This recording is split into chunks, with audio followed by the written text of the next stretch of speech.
Hello guys and gals, me Mutahar, and today I want to tell you to delete your search history, not for the reasons you may be expecting on this channel, but just in the off chance that you might stage a kidnapping.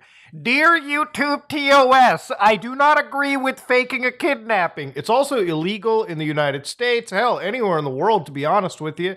So the reason why it comes out today is, in the last few days, alright, literally yesterday, my wife told me about Carlee Russell, alright? This is something that, sort of hits the scanners on the true crime podcasts, the channels on YouTube. I swear to God, I feel like they all have like a police scanner sitting next to them. Kidnapping? That's a 6-part series on that one. Now, Carlee Russell is an individual who's missing for 2 days, about a week ago. And it seems as though that it's about 99.9% sure that this is in fact a staged kidnapping by them. Now, I say 99.9% because there is the off chance that this all is real. But before we get to that, there's a whole mountain of evidence piling up against that. So this story starts off in Hoover, Alabama, all right, the deep south. And in this situation, Carlee Russell, a Alabaman resident, was driving home from work one Thursday night until she ended up calling 911 about what she claimed to be a toddler walking on the side of the highway, the Interstate 459, where she ended up calling up a family member as she pulled over to see if she could even help that kid. So it seems as though Carlee had forgotten that there are traffic cameras, that there are phone records, that when you're driving on an interstate as busy as that, there's going to be other eyewitnesses. Now, the first slew of evidence piling up against our individual is this video right here, the traffic camera video of Interstate 459.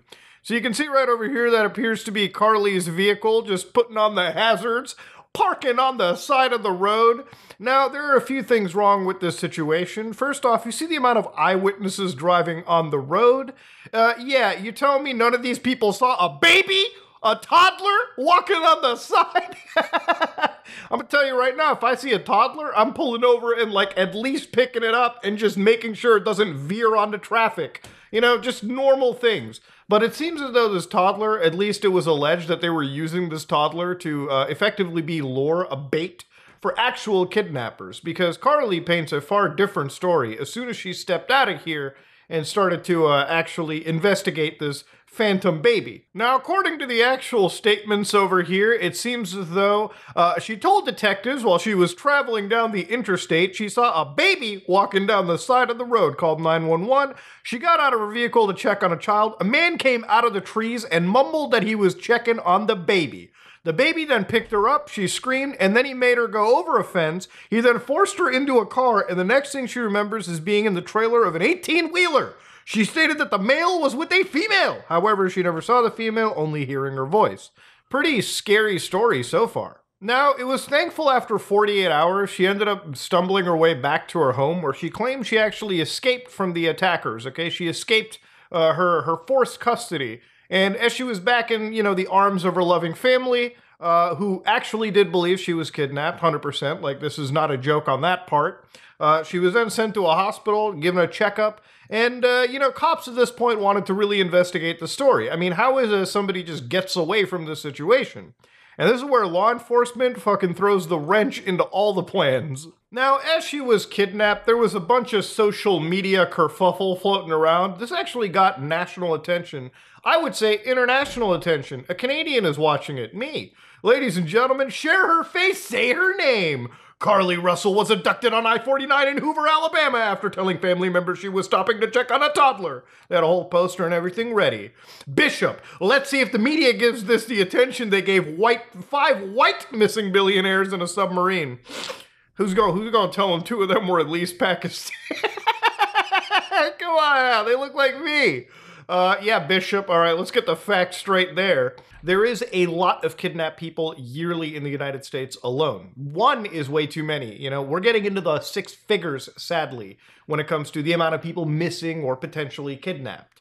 But yeah, again, I don't know why race had to be really brought into it. This gained national attention, and unfortunately, it seems like as more information came out, this was BS. So, of course, there were some researchers on the internet who were going, Carlee Russell's in trouble, SMH. The investigator pieced together video evidence and exactly what is coming to light. There was never a child roaming around on the highway on its own. She's seen driving and stopping multiple times. No one ever abducted her. So people who were, looking into it, as the police investigated, obviously they have the ability to check traffic cameras, receipts, financial information, search history, which we'll get into. It ended up coming out that she was, there was a lot of discrepancies in the story. So according to law enforcement, Carly went to a Target on Highway 280, purchased snack food. These items were not located in the vehicle or with her cell phone and wig at the scene of her disappearance.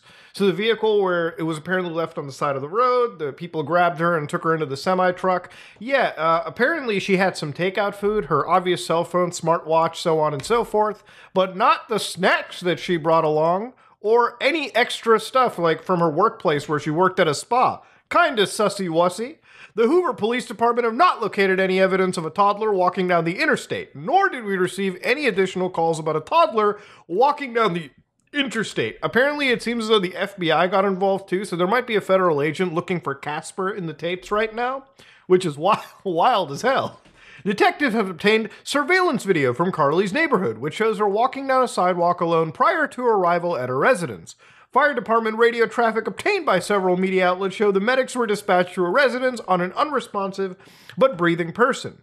Numerous evidentiary items are still being evaluated, and those items are key in the process of determining exactly what took place in the 49 hours she went missing. Now, this guy is the police chief for Hoover, Alabama. For those of you who don't know who he is, this is Chief Durzis, and Chief Durzis is a no-nonsense guy. According to Reddit eyewitness reports, he's a fairly gruff individual. He prefaced by saying, "We're glad she's home safe," and then followed with, "I promise you we'll find out the rest, we always do." Yeah, I was in Birmingham Market for several years and interviewed Chief Durzis many, many times. He might be older, but being on his radar for an investigation is a high-pressure affair. Basically, the point is, this guy will find out exactly what happened in 49 hours that she went missing. So I want to play a clip from you where I talked about the preface. It's basically titled, "Delete Your Search History." Because you want to know why? You want to know what happened in this? Watch this. Detectives continue analyzing data from Carly's cell phone that was left behind at the scene. We enlisted the help of the United States Secret Service in conducting this analysis. Part of what data included several internet searches in the days leading up to their disappearance that I think are very relevant to this case. On July 11th at 7:30 a.m., the term, "Do you have to pay for an Amber Alert?" was searched. What? When you're 25 years old and you don't know that an Amber Alert is a public service, the education system has truly, truly failed you. That was one of the searches. It gets even wilder. Listen to this. On July 13th at 1:03 a.m., the day of her disappearance, the term, "How to take money from a register without being caught," was searched. On July 13th at 2:13 a.m., the day of her disappearance, the term, "Birmingham Bus Station," was searched. On July 13th, 2:35 a.m., a search for a one-way bus ticket from Birmingham to Nashville was conducted with a departure date of July 13th. On July 13th, at 12:10 p.m., a search for the movie Taken, a film about abduction, was conducted. There were two searches related to Amber Alerts on a computer at Carly's place of employment, including one regarding the maximum age of an Amber Alert. God damn! Imagine the day before just like basically telling on yourself through actual search histories that yes, are obtained through the U.S. Marshal Services, the Secret Service. There was an entire task force on this lady. And yeah, it turns out that she was basically figuring out, damn, do I show up on an Amber Alert if I go out and get disappeared? Which, if you're on an Amber Alert, it can be really, really bad. Because it's not just like the entire people in the region knowing about it and the surrounding states. It's also all the law enforcement agencies as well, too. I guess she was trying to figure out how much like collateral damage could happen in terms of exposure. And at least that's my theory in the situation, too. The actual cops here released the 911 call she was having about the baby too, which I guess we'll watch as well. Considering, this is like where just shortly after this call was when she was allegedly kidnapped by the people in the 18-wheeler. And there's just a kid just walking by themselves. Oh, hold on. Where on Fulton are you? I'm right next to the exit 10 by the Hoover Med, like to get off by the Hoover Med. Okay, so you're before that exit? Yes. Okay, and were you headed southbound or northbound? Like towards Tuscaloosa or toward 280? Towards Tuscaloosa. Okay, and was the child on the left or right side? On the right side. Were they walking northbound or southbound? They're walking towards Tuscaloosa. Walking southbound, or how old do they look? Like a toddler, like maybe like 3 or 4. Did you pull over with them? Are you still with them? Now, she says that the toddler was 3 or 4 years old, and the cops, the actual police in this situation, found out the exact distance that apparently this toddler would have allegedly traveled, and this is wild. The police department did not locate any evidence of a small child walking down the interstate. Data from Carly's phone, including her Life 360 app, shows that she traveled approximately 600 yards in her vehicle while she was on the phone with 911, stating that she was following a child. 600 yards. That is 6 football fields straight.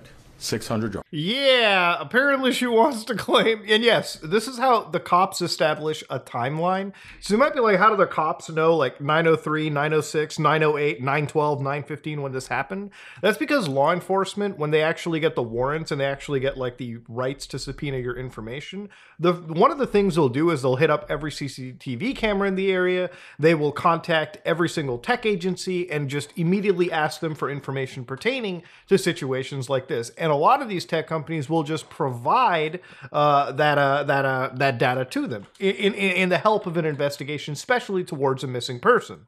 Now, Life 360 is a family safety and location sharing app, meaning that obviously, as it's on your phone, it's going to be constantly sending your location services and data. And the cops basically paint out where you've been walking, what you've been doing from one specific minute to the other. And what the cops did was they looked at 600 yards traveled and figured, how the goddamn hell is a toddler walking 600 yards like that straight without getting tired and like falling down? And why weren't you there to pick up the goddamn kid? And if you go back to the traffic camera footage that I showed you, bro, there was not just one eyewitness. There was a whole school of eyewitnesses out there. Come on now, how are we supposed to believe this? Now, obviously on the internet, you know, these kind of discrepancies, one discrepancy kind of raises an eyebrow. 2 makes you question things. Fucking 20 like this and a search history to go? Oh, come on now. Nobody's believing any of this nonsense. So people have been kind of like drawing parallels to another case like regarding Sherry Papini, who is actually a woman here that was in Redding, California, who had apparently faked her own kidnapping back in 2016. And because of DNA technology that helped expose her hoax, she was basically sentenced to 18 months in prison and 36 months of supervised release. And she had to pay over $300,000 in restitution. Because yes, when you do have a kidnapping like this and it turns out it's fake, there are 2 problems in this situation. One of them is huge, one of them isn't. The one that isn't is the amount of money being spent. Obviously, that's not the crux of the situation, because the biggest problem here is when your abduction is completely fake and you're wasting police resources. That takes away actual resources from real kidnapped individuals as well, too. Because of how popular this case was too, there was around like $63,000 raised for Crime Stoppers in Alabama. And I don't know if they're totally refunding it. I think you can get a refund for it, but to understand, this is just how much interest was raised. And for those who don't know, Crime Stoppers is basically like a tool that people use. I think every city, like most cities have a version of this, but basically they give you a cash reward for tips that lead to the arrest of actual felonies. So for instance, if there's a pot of $100,000 and they're hunting for like a cop killer, if you give any information leading up to the arrest of the cop killer, you get a portion, if not all of this pot. So that's pretty much how this works. And that's how much money was raised because of the national attention that was raised for this situation. Now, again, to go back to the whole scenario, one could say, but Muda, do you think that this was actually a real kidnapping? Honestly, I think after reading all of this, I think it was 100% personally, I believe, a complete hoax run by this individual. Now, generally, there's a theory of like why somebody would hoax this. Is there a financial gain? Doesn't seem like she's going to be making any money off of this story. Does there appear to be a situation where she's trying to conceal some real criminal activity by doing this as like a red herring or something to divert attention away? No, it doesn't seem like she's trying to hide anything. She's just like a nursing student that went missing. And then the other situation is she doing this as some form of like attention gathering thing? I don't know. If she wants attention, she could be on like every single interview possible, but she's not even doing that. It seems like whatever she was doing was just raising enough attention for something very local, which is why I think she was Googling Amber Alerts to begin with, just because she wanted to know the real scope of how bad things can really get. Is everyone on the Eastern Seaboard going to be looking for her through the Amber Alert system, through just her like kidnapping? Who knows, man? This could be a Walter White fugue state situation right here. Now, I don't think that she deserves prison time. I don't think prison's usually the answer to this shit. I really think, in general, this should be like fucking some time at a behavioral health facility, and definitely her paying back restitutions for the amount of money and resources wasted in searching for her dumbass on the side of the road. But yeah, I wanted to look into it because it was one of the wildest stories that I've ever seen so far. You know, the problem is I've done so many like videos and so many investigations on situations regarding like kidnapping, regarding like really, really evil people in the world, that when I see stuff like this, you know, gain this much attention, it kind of like brings a little bit of like happiness in my eyes, just because there's a lot of people that care about it, and it shows you the levels that law enforcement will go to stop bad things like this. Unfortunately, it seems though when these people do hoaxes like this, it ultimately makes it worse for actual victims in this situation. So yeah, Carlee Russell might be one of the dumbest people that I've seen, period. But yeah, ladies and gentlemen, this is a weird story, and it's one that shows you if you're going to be fucking faking your kidnapping, please delete your search history. Like, god damn, look, how do I get a bus ticket from here to Nashville? How do I take money without being caught? Do you have to pay for Amber Alerts and the movie Taken? Come on now, ladies and gentlemen, what kind of Gone Girl nonsense is this? If you like what you saw, please like, comment, and subscribe. Dislike it if you dislike it. I am out.